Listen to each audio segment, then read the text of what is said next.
stressed out and people have trauma from the past, here's Dr. Maureen in the house. Good morning. How are you? I'm doing great. I'm so happy to see you. I am happy to see you, and I'm happy to be here. So when we talk about getting past the past with Dr. Holly Wood, I think we also need to talk about how to deal with our present day triggers. Absolutely. So we're going to need to really navigate this. Let's see. I'm going to make sure that I have that invite. I'm going to do again to Holly. So tell us about, Maureen, while we're waiting, you want to tell us about your experience at the conference? Oh, the conference. Yeah. So we had a great time connecting with other sexual health professionals, psychologists, sex therapists, sexual med people. We made some new friends. I saw some old friends. I got to hang out with you in person, Nan. That was great.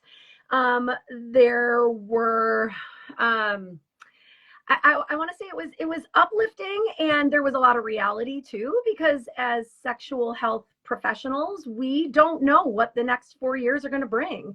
And so it was empowering, but it was also, a little bit, there's a little bit of nervous energy, I think, in the air. But I took from it that we are not alone in this, and that, all of us can do the best we can do on our own every day work with, and that we can make a difference, and making a difference on the ground level is just as important as all the bigger things we can do. So it looks how the Hollywood sexologist joined, and then it said she wasn't able to join. I'm going to do another invite. Sometimes it's tricky getting on this. It is. When we do the live streams. Yeah, it takes a little persistence, which is a great model for us. Absolutely in dealing with all of this. So persistence and resistance, and save our sanity. So we are going to be talking a lot over the next weeks, and how we can all work together so that we're able to navigate this. I'm inviting her again. So let's see what happens. I'm excited to talk to her. Yeah, me too. Me too. So sometimes people have trouble getting on. It says that she's joined, but then it says, let's see. Let me see what happens when I go. It takes a second sometimes, or 3 times before we get on. Once, twice, 3 times a lady. So we're going to need our wits about us. We're going to need to be able to keep optimistic. Yep. Oh boy, again, she's unable to join. Let's try it one more time. We'll keep trying until we get her. We always get everybody eventually. Eventually, we get people on. Yeah. So here we go. There she is. Hello. Hi. I know sometimes it's hard to get on these Insta lives. But like I said, when we persevere, this is a big learning. So thank you for joining us today, Holly. Yeah. I'm so excited about having this conversation with you. And I mean, I think, I'd like you to tell us a little bit more about you and your work, but the idea of you doing EMDR and other kinds of intensives, I think we need one. I think all the sexual wellness people are going to need an intensive. But so I love what you do, and I love that you're coming up with you're actually going to do a YouTube channel or YouTube show. So for the people who don't know you, I know you, we know about you. Would you kind of talk about you and what you're doing and how you get into this? Yeah, sure. So, thanks for having me. It's so nice to get to chat with the two of you. I'm Dr. Holly. I'm a certified sex therapist, clinical sexologist, and PhD of human sexuality. So this is definitely my jam. Most of my work focuses on the intersection of sex and trauma. So it's primarily working with survivors of sexual violence, re-engaging in pleasurable sex lives. So I do a lot of work with the reduction of PTSD, but also when do we get into the fun stuff again? How do we engage in fun, pleasurable, safe, consensual sexual experiences? So that's the bulk of my work, but I'm, work with the whole gamut of sex therapy folks. Yeah. So I think people might be having a little difficulty accessing their pleasure right now because when people are anxious.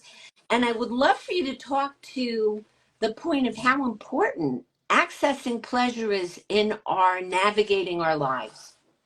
Oh my goodness, accessing pleasure is so important, I think, especially you said right now, right? So there's a lot happening in the world right now that seems big, that is big, right? And quite Mhm. frankly, it is bigger than sex and our sexual pleasure. But I think it's important that just as hard as we are fighting to take care of these big things that are happening, we need to save space for our pleasure so that way we're taking care of ourselves to better show up for these big things that are happening in our world. I think that is so incredibly important to fuel us and to continue to experience joy in the midst of chaos. I won't drink to that. I'll breathe to that this morning. Yeah, yeah, yeah, yeah. So, for those people who are not aware of, tools like EMDR, which, for me, as over the years, I've really thought about that as such like the first line treatment for people who do have trauma. Mhm. Could you let people know about this and how it can be helpful? Yeah, so EMDR stands for eye movement desensitization and reprocessing therapy. Way too long of a name and another therapy acronym, but it's a really, really great tool. And so EMDR works by targeting those precortical limbic systems of the brain to go a little bit deeper than standard talk therapy. And what we notice that it does is it tends to target areas of the brain in which we are stuck, right? And that could be from a traumatic memory or something else, or like a fear. And it targets those areas of the brain that feel stuck through bilateral stimulation of the brain, which sounds kind of scary, but in the therapy room, it really just looks like either you moving your eyes back and forth, or I'll guide my clients through some tapping to allow that bilateral stimulation of the brain to help clients get unstuck. So that's why it's so helpful with PTSD, as well as some other like phobias and things like that. What would you say to people who started off with trauma, who have trauma already, and now we're living through unprecedented times of fear, especially for women's rights? What would Mhm. you say to an individual who's really struggling right now? I would say that that is a reasonable, natural response for you to struggle in the face of of like essentially active trauma, active re-traumatization. And it certainly takes us back to those earlier experiences of trauma, right? Like it's a trigger, right? It re-triggers us to go back to those earlier experiences. So if you are struggling right now, I hear you, I see you, and I think it's unfortunately a natural response based on your history and based on what we're facing in these times. And How how can often? partners? I'm sorry, Maureen. I'll Oh, I'll it's shut gonna after happen. this. Like, how often? So, hi, I'm the gynecologist, sex educator, sex Yeah, counselor. So I don't do the yeah. intensive stuff. And honestly, I only learned about EMDR, I don't know, 4 or 5 years ago when I read The Body Keeps the Score, which is a fascinating book. If anybody hasn't read it, like it was just enlightening to me as a surgeon and a gynecologist. It kind of like put a lot of stuff in perspective for me. But how often do you see people who may have worked through some of their sexual traumas in the past and have thought that they were okay and then they aren't? Because in counseling, you will sometimes see people who seem to have gone to therapy and they're doing okay, but then they're either in a new situation or a new relationship, or maybe it's the world around them that's Mhm. affecting them. Um, is it hard for people to kind of really get over it, or do you see a lot of people who thought they had and hadn't that you end up working with? Yeah, yeah. So, like it's like when are we done healing is Right. like a big, a really big question. I think for a lot of folks, they might feel like they've done so much work, and they probably have done so much work, but perhaps could benefit from like a different modality that allows them to go a little deeper. Yeah. I think a lot of times too, folks have things that are kind of dormant and like underneath the surface that get awoken by things that are happening or re-triggered by events that are happening in the world in their lives. So that certainly happens. A lot of times, if someone has had some sort of trauma therapy before coming to me, they're like, I've tried like trauma-informed CBT or some other things. And I'm like, okay, great. Like, let's build upon that. And I like to think of, I always say, like, let's just let's just check. Let's do a little cleanup on aisle 3 and see if there's anything left there. And like, we're gonna really like clean out this wound, right? Yeah. Like sometimes it's like especially when people are hurting, they want to heal as quickly as possible. And Yeah. that's always my goal too. I'm like, I want you to heal as quickly as Yeah. possible. I don't want you to see me forever. But in order to do that, we have to like really clean out this wound so that it heals properly and we're not going back to like clean out an infection later. Yeah, because EMDR to me just seems like one of the most promising ways to help people get past that, or learning how to ground them so that they know that they're safe. But I just it's fascinating to me to like what I've learned about it, that you're kind of unable to do the basement brain, like fight or flight response to things that are generally safe or that might be triggering. I think it's kind of cool. So Yeah, I yeah. definitely I'm a fan as someone who does it myself. Yeah. So how can partners support partners who are really having a hard time now? Having a hard time now just with the state of things, or Well, just there's that, and there's how the state of things are really mobilizing people's anxiety and feelings of yeah. helplessness and freeze, all of that stuff whatever traumas or stuff's there, it can be reactivated.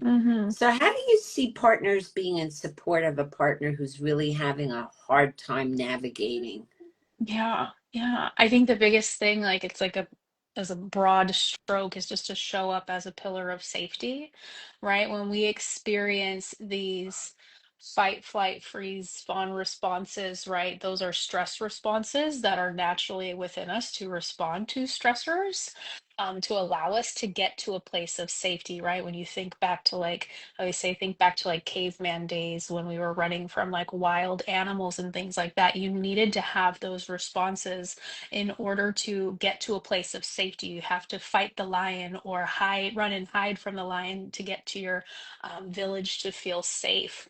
Nowadays, we're not running from, lions and tigers and bears, but what we are running from is like maybe smaller level stressors that are consistent every day, right? Whether that's like work deadlines or bad bosses or like politics, right?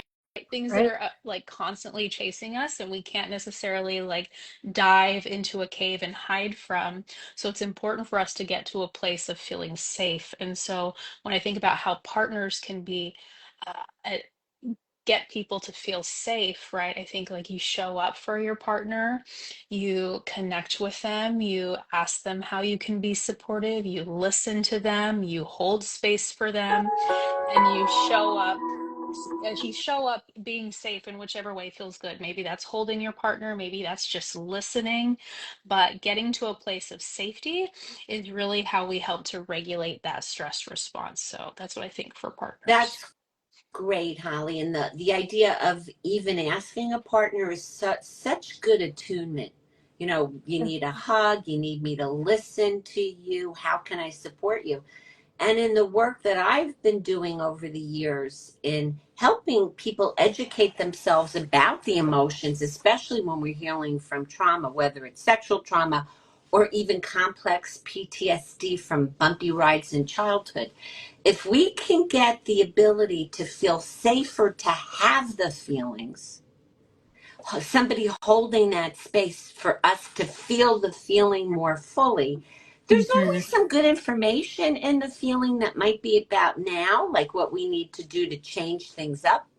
There's also old stuff that's, the conditioned fears and all of the embodied traumas that we can ventilate. So Pete Walker, who's a wonderful, he's a trauma trauma specialist. He's been through his own trauma and he write about it. I love the idea of ventilating, where when people can hold the space for us and we can kind of really get the present time read on the emotions from feeling safe in the moment. Because if we're just sitting there breathing with our partners, we are actually safe in that moment. We need to tell our nervous systems, like they talk about with trauma training. So whatever, I know people don't like to have the hard conversations, or people are worried about the feelings, the feelings get evoked. So I think if we can encourage people to give themselves permission to just have the feelings, to hold the feelings, to listen to their partner's feelings, and that we get to have a lot of big feelings. That's kind of normal. People think we shouldn't feel the distress, or we shouldn't. So having lots of feelings is a very actually healthy, normal kind of nervous system, meaning like a well-adapted one. So I love that you're calling for partner attunement and to find out about how we can feel safer in the moment with those feelings. So my husband does a lot of listening to me. We trade sessions all the time. So I've been doing a lot of distress. And when Maureen and I were at the, ISHWISH, International Society for the Study of Women's Sexual Health, boy, did we get a lot of people discharging distress. And she and I I'm not were a therapist. listening. And there were a lot of guys from red states who are going, what am I going to do? Can I save people's lives when they're bleeding out? But I want to say, can I share some really inspiring things from this that I'm looking at now that I think are really helping? Number one woman said, who's this speaker, when a midwife PhD lady, she goes, I'm doing my job. Come and get me. I'm not. And if everybody afraid. goes, we're doing our jobs. They can't arrest everybody. She said, I'm sorry, Maureen, you with froze. another nurse practitioner who was a lawyer first by training, and she was like, I'm not afraid. I'm doing my job with the patients one-on-one. It was great. I'm excited. That's what I feel like I need to do every day. I mean, there's lots of facets of my job that could be extraordinarily scary, and thank God right now I'm in New York. But from the obstetrical nightmare stuff to like the sex counseling, like lots of my patients don't identify as cis hetero. A lot of them are not Caucasian. A lot of them, some of them are trans. Like it is every little thing that I do. I'm shy of menopause. Like it really could be very deeply impacted. And so to ground myself, because I have a hard time with everybody's anxiety. I was never trained to deal with it more than I was as a counselor. I am just with each person, like hearing them, validating them, and then doing my job, encouraging them to live their life the best way they can with pleasure, talking to their partner, connecting more, helping them with pain. And I feel like I have to keep telling myself that can be enough as long as I'm calling my state representatives periodically. Like, that's enough. And that's an act of defiance and resistance in and of itself. But it's not easy. Medical people are not trained for the level of anxiety that we see these days, for the level of like past trauma. We're more aware of it because we talk a lot about like trauma informed care, but we never, ever, ever were taught how to deal with it. So sorry, I took us on a tangent there, Nan. I'm sorry. No, that's okay. We have some questions from readers, watchers, that I want to get to in a minute. But I do want to say, I want to stick with encouraging stuff, because what I've been doing for me is doing everything I can to like take care of myself and also get information that's encouraging. So one thing I think we need to think about is, people get really frozen. They're overwhelmed. This is what this regime is doing, is getting us so overwhelmed, and people are feeling helpless. If we look at the resistances in other countries, for example, the most recent one in Poland, it's very doable. Historically, if you get 3.5% of the population to say no, we're not doing this. And they got all sorts of unions involved. They kind of shut down the country in Poland. And it was really, really effective because they realized that they had to change the government. So here's my calculations. That would be in about 3.5% of the population is about 12 million people.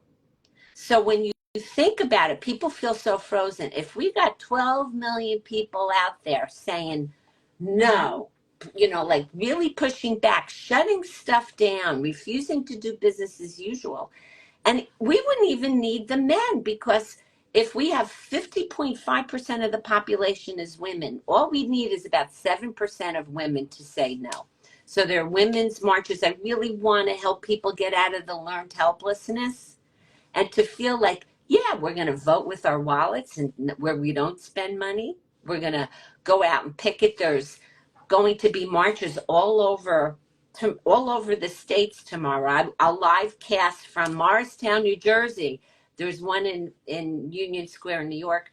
If we stick with one topic, which is women's rights or human rights, I think that alone, if we get enough women on board, we can shut this shit down. We'll need help figuring it out. So, okay. So one of the questions, which is kind of an ask for a comment. So one of our viewers said in 2008, the Catholic Church paid $436 million in compensation for sexual abuse. What do you think about it? I think we're targeting the wrong people as predators by targeting trans folks and drag queens. Thank you for that. Can we quote you on that, Holly? Yeah. We're going to take that and we're yeah. going to make that a short that's going to be a short on YouTube, and we're going to put that onto Instagram, because you just nailed that. We're targeting the wrong people. We are. Actually, some would say the predators are the ones in office right now. Yeah. Okay, what do we have here? Human data on GG rubbing are presently unavailable. What do you think about that? I'm not sure what that term means. So GG rubbing, is that GG rubbing? Whoever posted that question, can you give us some more information? GG rubbing. It sounds like some kind of anatomical rubbing. Please help us with that, Avery Hamilton. We need that. So, okay. Holly, you're on the West Coast, right? Yes. So it's early out there.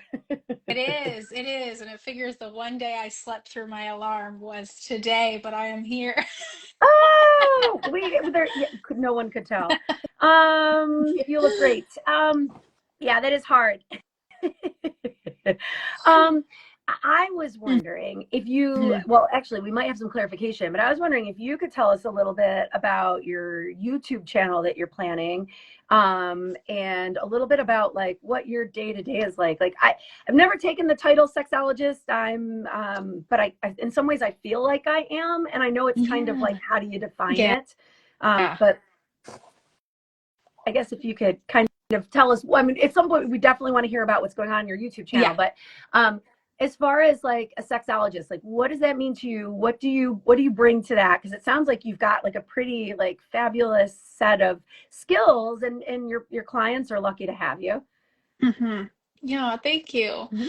So for me, I took on the title of clinical sexologist because I feel like it just wrapped everything up. And I think something else is like the term sexologist is a lot more popular in different parts of the world, and it just didn't really take on in the United States. So it's something that maybe for marketing isn't great, because people we don't use that term as much. I love the term. But by saying thank you. But by clinical sexologist, I mean like clinical, like I do work in the clinical setting as a therapist, helping individuals, couples, thruples, foursomes, and moresomes to create more happy and pleasurable lives. But the sexologist, by like the study of sex, like really highlights how I like to use what's called like a researcher practitioner model, right? So a lot of the work that I do is really around education. I often joke with my clients, they're like, well, I don't know this stuff, or no one ever taught me this. And I'm like, nobody knows this stuff. And unfortunately, I spent many years and way too much money to try and figure out all this stuff. So now that I have these degrees, and have invested in so much education, I can share that with people. So a big part of my work is the scholar practitioner model, in which I use the education, the research, the numbers to help back up what I'm doing in my therapy practice, which I think is especially helpful in normalizing things that show up in the sex Yes. therapy office. Yeah. Everyone's like, oh, like I'm, so scared to say this thing, or like, am I weird? Is this normal? And I'm like, let's pull up the numbers. Do you know how many people actually fantasize about that? It's this percent. Do you know how many people actually struggle with this? It's this percent. And what does the science say about that? So actually, you're pretty normal. Yeah. So that's a big part of the work. When I teach the residents, we like added in, I kind of, after I spent a lot of money and time training, I decided that I was going to teach as much as I could to our residents. Talk to them like, you do not understand how much education you're going to be doing day to day, not even when you're talking about sex, but in general. Like I feel more like an educator most of the time than I do like a physician or a clinician, because one, they teach stuff in such a shoddy way in the US. You get less than 2 hours, most people in medical school or residency. Most of it is preventing of conception and like STI treatment. But I mean, the impact you can have as an educator, and just like getting rid of the taboos, making people feel like normal, because almost everything with sex is normal, and people don't realize that because they grew up with misconceptions. They grew up with holes in their formal or even like their religious or familial education, because this has been going on for decades. So I love that you're teaching, because I never knew I was an educator, but I'm an educator. I'm so excited about, we have an opportunity to continue our education now. So Avery, who is one of our viewers, and I actually Googled this before Avery got back to it. What Avery is referring to is genital rubbing, which is a big practice in bonobos. If you guys don't know what bonobos are, you should learn. Bonobos are pygmy chimps that make love, not war. So unlike regular chimps who are very aggressive and they kill young and they do all sorts of bad stuff, I'm beginning to think that the people running the government now might have descended from the regular chimps, and some of the other people like us more from the bonobo kind of gene pools.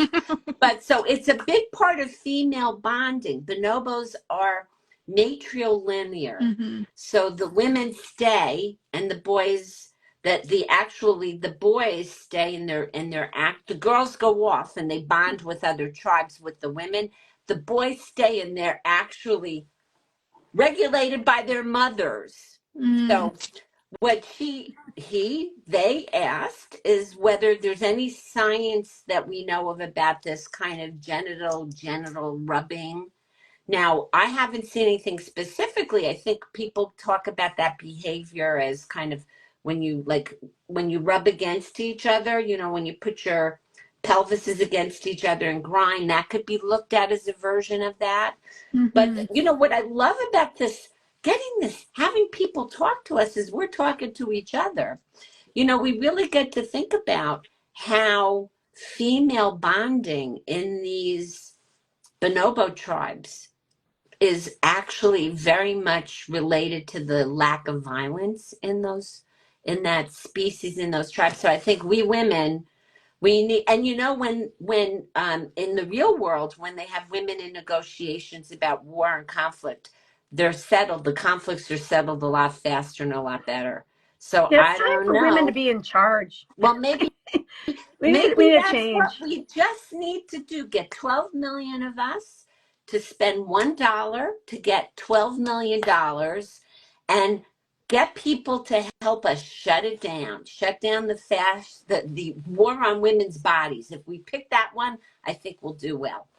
So sorry for that, but I think that's so cool. That was kind of cool. Mm-hmm. Yeah. Bonobos. Yeah. So I'm not sure the comment on human data on genital to genital rubbing being unavailable.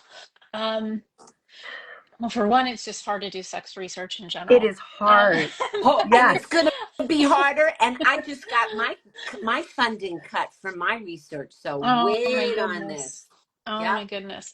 But I would be interested in like, because there is a lot of research and the language that we use when researching is different, right? So there might not be something like specifically for genital rubbing, but there is research on women who have sex with women. And like we can say like genital to genital rubbing might be part of that, but there's lots Right. of ways to have Is sex. that the scissor thing, Holly? I Yeah. mean, that It seems like could one be. way to do it. That's one way to do it. I'm sure if you are flexible and creative, there's lots of ways to rub genitals together.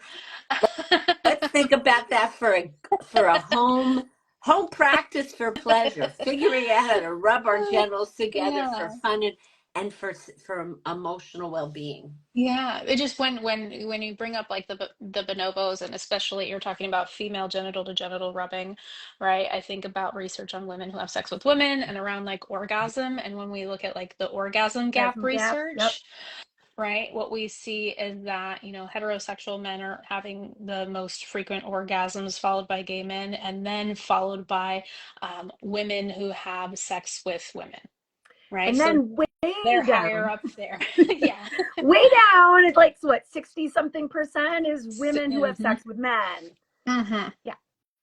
Right. And We're so losing. part of that, right? Part of why women who have sex with women are higher up might be part of that bonding that's happening, right? We know that what Mhm. happens during sex and during orgasm is we do release some of those hormones like bonding hormones like oxytocin or that those other feel good hormones. So that's where my brain goes, like connecting all the research And dots. that's where my brain went when I was in the scanner piloting my research, and that's what my data showed across all of the studies.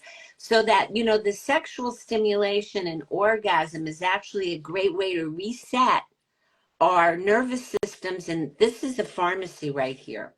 So I'd like to come back to the idea of that pleasure is going to be more important now than ever. So our ability to be in our pleasure bodies, for us to regulate, for us to downregulate all this fear and this freeze stuff, and to commune with our people.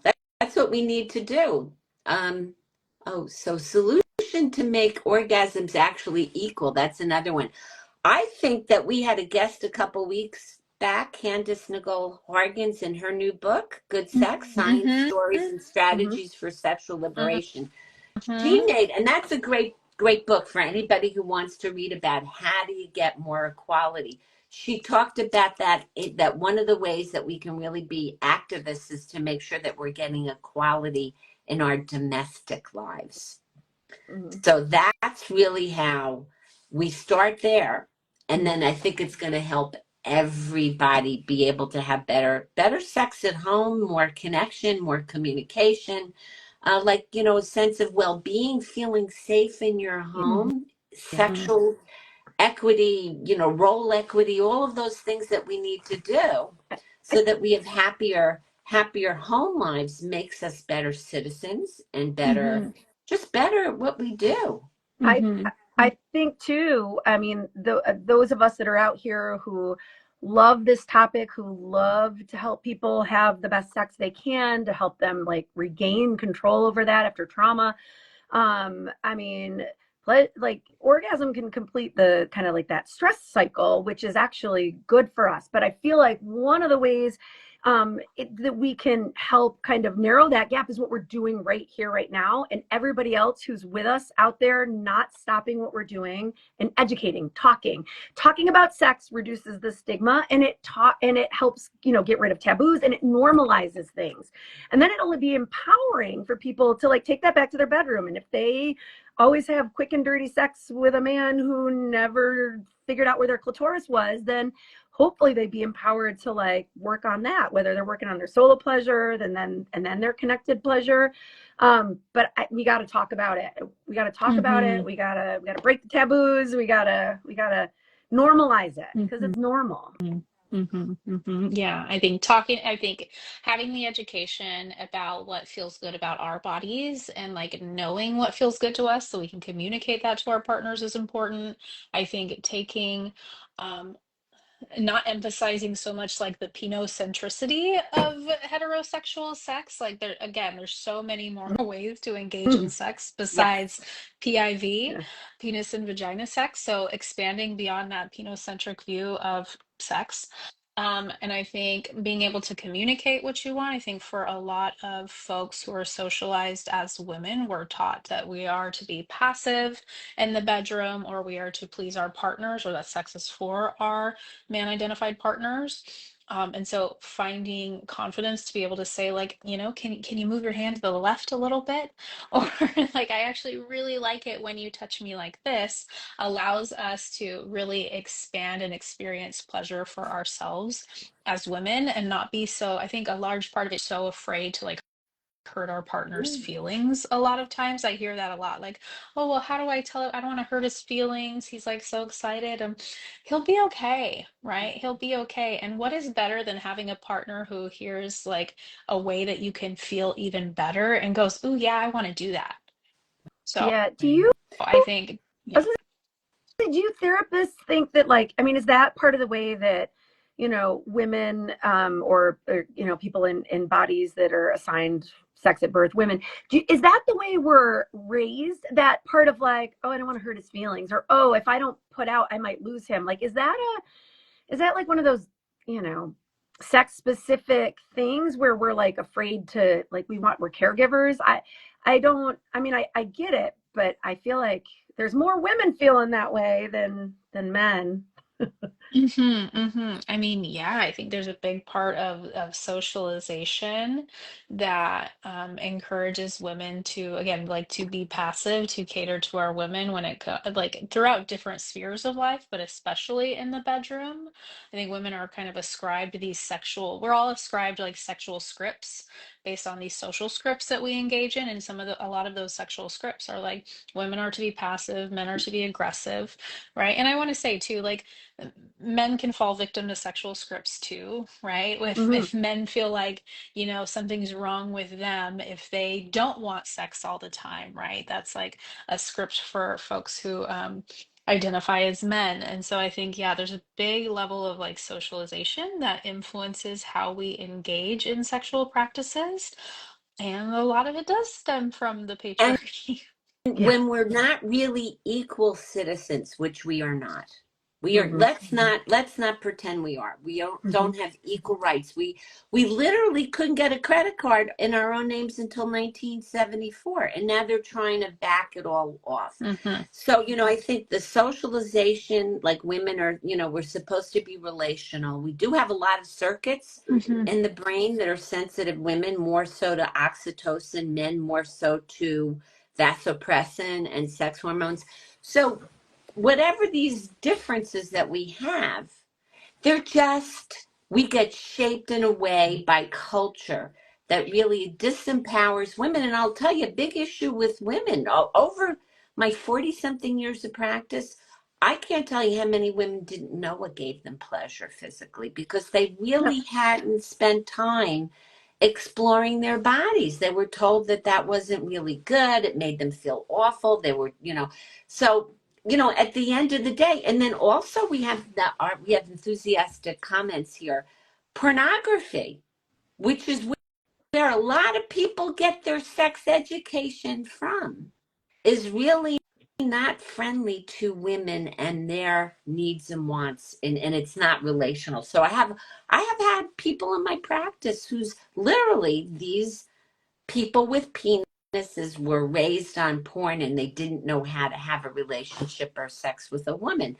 So, you know, the there's a lot of reasons why women kind of get dissuaded and discouraged from prioritizing their own pleasure, for feeling like their bodies are places of pleasure for them rather than just objects for other people's pleasures. Hmm. And I really keep coming back to the idea that, you know, like if we can deal with our trauma, and life is trauma, but some people have had a lot more traumatic experiences.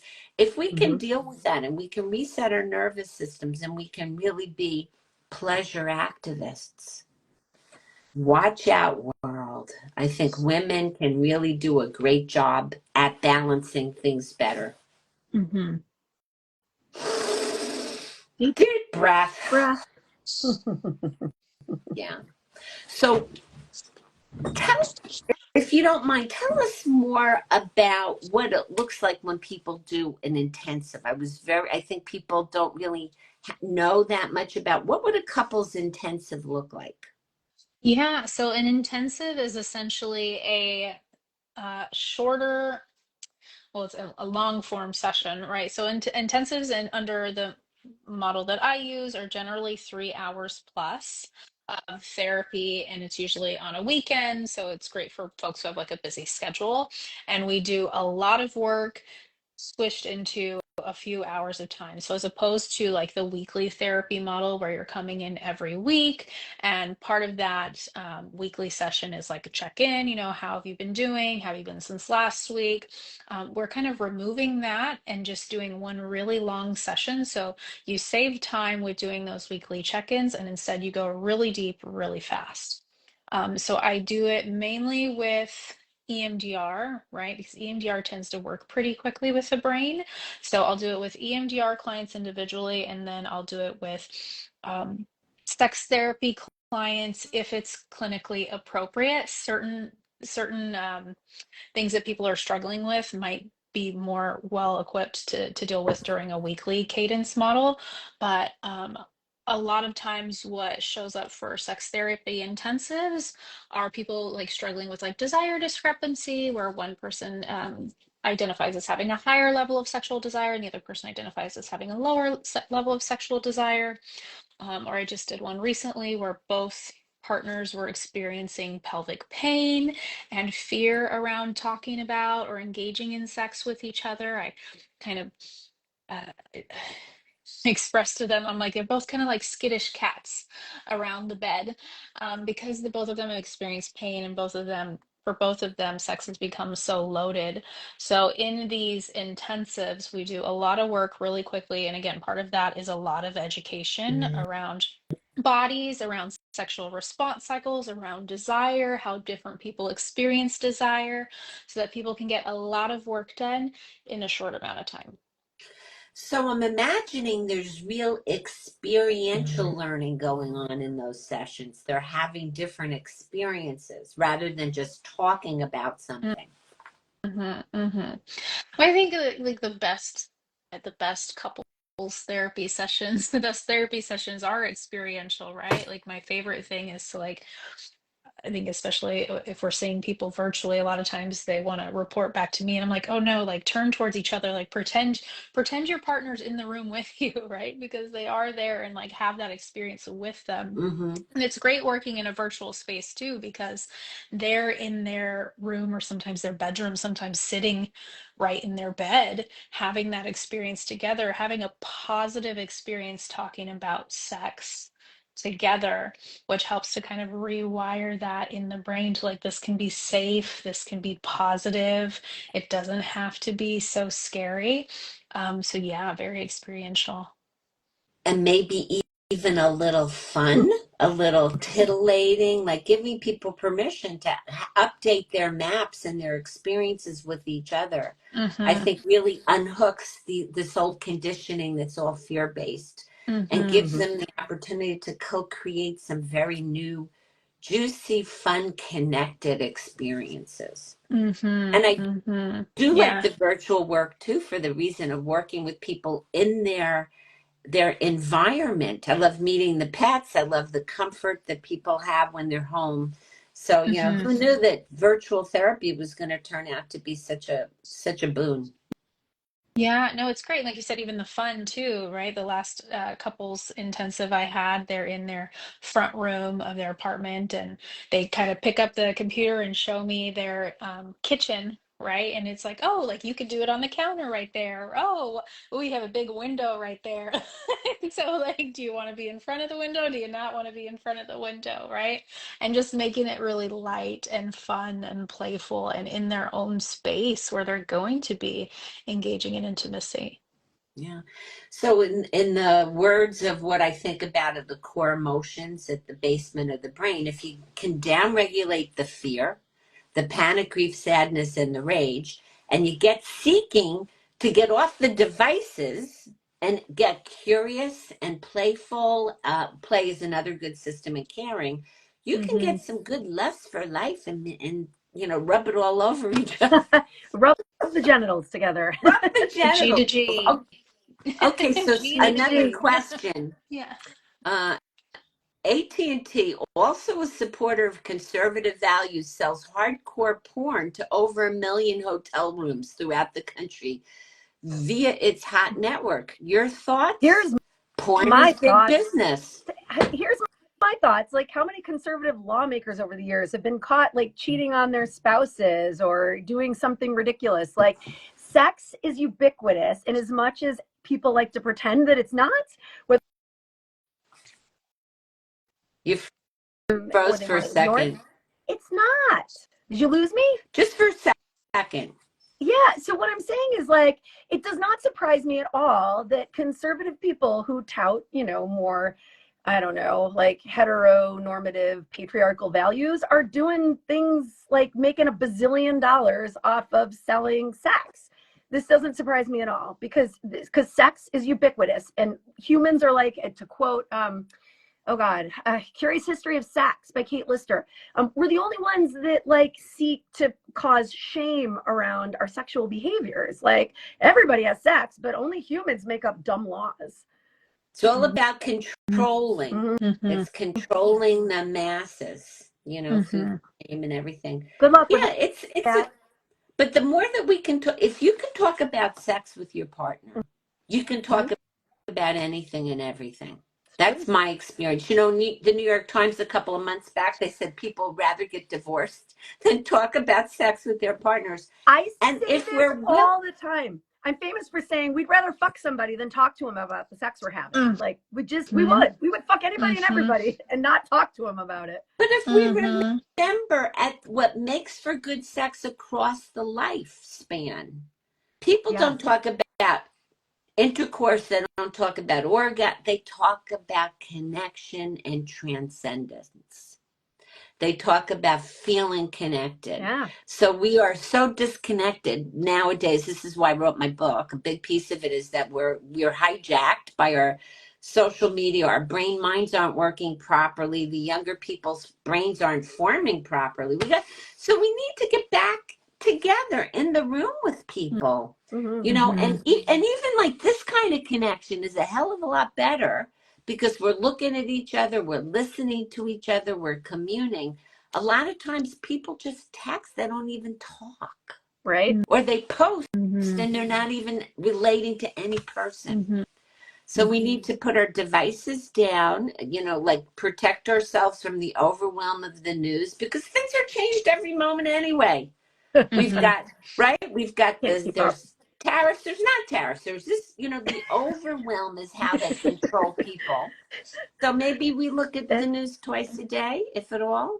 Yeah, we're trying to relegate it to the evening. And get out and march and boycott. Turn off your alerts. I'm thinking that women have the opportunity to save this country. Let's do it.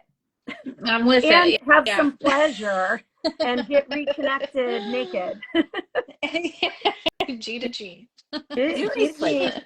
If you think about it, if women really put their feet down and they said, we're not taking this anymore, and they really how many people would we need to enroll so that they can enroll 100 people? Then we'd have 12 million people. And maybe men would help too. I think there would be a lot of men who would help us. So on the ground, you're going to be, we're all going to be doing the work individually, fighting the power with all of our patients and clients. But you are, you're embarking on a new journey with a channel. Is that right? Yes. So you're going to reach more people and share your knowledge. What's that like? What are you planning with that? Oh my goodness, I'm so excited and also a little, I keep saying I'm a little embarrassed to say like I'm, wanting to do this, but it's very excited and just naming that I kind of said it's 2025, screw it, let me do this. I've always been like a fan of YouTube as a viewer, and so I thought like what better time to start a channel, especially as things have changed regarding censorship, right? So I put out a lot of information on Instagram, and other social media platforms, and so much of that has been censored. And especially more so, there's been a huge shift actually since the beginning of the year of my content being censored. Um, and we can guess why that's happened. Um, but YouTube is separate from Meta. So I'm hoping that it's going to allow me to be able to provide accurate evidence-based information to folks. And so like that's really my mission. Again, I joke that I spend a lot of time and a lot of money to be able to learn this information. So my whole goal with this YouTube channel is to provide accurate, evidence-based, research-backed information about sex, sexuality, and mental health, and making it accessible to people. So aside from just coming Fantastic. to see me, we can watch YouTube videos and like get the information that, you know, none of us got to have, but all of us deserve to have. And that's going to be so key for people fighting misinformation, fighting their own fear. And you know what? The YouTube, actually, the AMA now puts all their stuff on YouTube. Yep. After they shut down some of the websites and stuff. So, and the Democrats are doing a lot of stuff on YouTube. So I think that's really wonderful. And I'm so excited. We'll support your endeavor in any way possible. And this Thank show you. goes And to just YouTube like when we're done. exactly. Yep. Exactly. So just Yeah, like this will go you on guys to are doing. YouTube. Perfect. And we're going to promote it. We're going to be taking some time to really like kind of feel our way into it. But you did a great post I saw on Instagram about the importance of sex education, especially now. So having that there for people where they can do a dive in and they can learn, I think is going to be, knowledge is power. And then when we're empowered and we're not stuck and frozen and freezing and, you know, afraid, you know, we'll stand strong together. Absolutely, absolutely. So yeah, if anybody is interested, the channel launches April 5th. It's already up now if folks want to subscribe at the Hollywood RSVP. Sexologist. Yes. Yay, awesome. And how do people find you if they're interested in your services, Holly? Yeah, so everything is just the Hollywood Sexologist. So if you want to work with me, you can reach out to me at thehollywoodsexologist.com, Instagram, The Hollywood Sexologist, YouTube, The Hollywood Sexologist. That's consistent everywhere. Good. Well, you are spectacular. I'm so glad you're out there doing the work, Holly. Thank you. Thank you both. Yeah, this was is a much great bigger than conversation. sex. Sex is big. In fact, sex is very big. Very big. And it encompasses all aspects of our being. And when we can really work in this domain, it's going to spread, that people will be, you know, I want to end with something silly, but it's not silly. Do you remember years and years ago, they did this experiment, Follow My Authority? Stanley Milgram, he enrolled people to supposedly shock others, where to high levels of everything. Do you remember that? I do, yes. He was a survivor. His family were survivors of the Holocaust, and I hope people still believe that happened, because there's so many alternate realities. But to make what they did was they were so shocked that people would continue the protocol of these fake shocks. They didn't know it was fake until people were screaming. And they were trying to figure out what were the variables that were correlated with somebody not willing to do shocking all the way. It wasn't religion. It wasn't gender. It was the people who said, I felt sick in my body.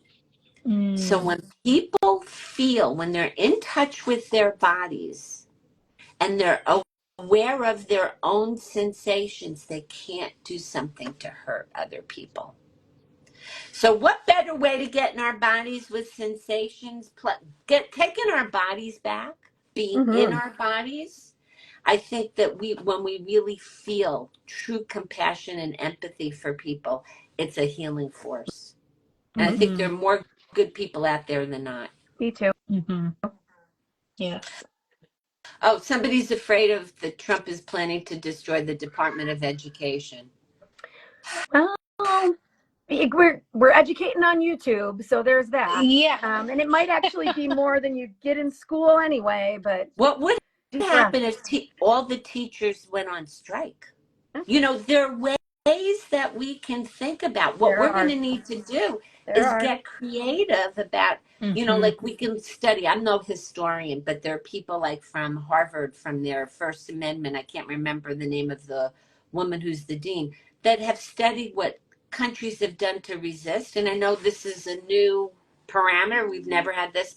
But, you know, we're going to have to just, they planned 2025 and they made this happen. We need to plan 2029 how to reverse this all. Heroism feels, never thinks. Ralph Waldo Emerson. Feels. Well, I'm going to feel a lot this weekend. Anybody else? Yes. So we're Bring all in this together, and I just We want to are. encourage anybody who wants us to tackle any topics, or maybe what we should do is just get people an opportunity to just ask their questions. Just come on here. Holly, I'd love to have you back for that, you know, where people Oh, just yeah. ask their questions. Yeah, I'd love that. Thank you both. Yeah, that'd be Well, great. thank you. Thank you for being with us today.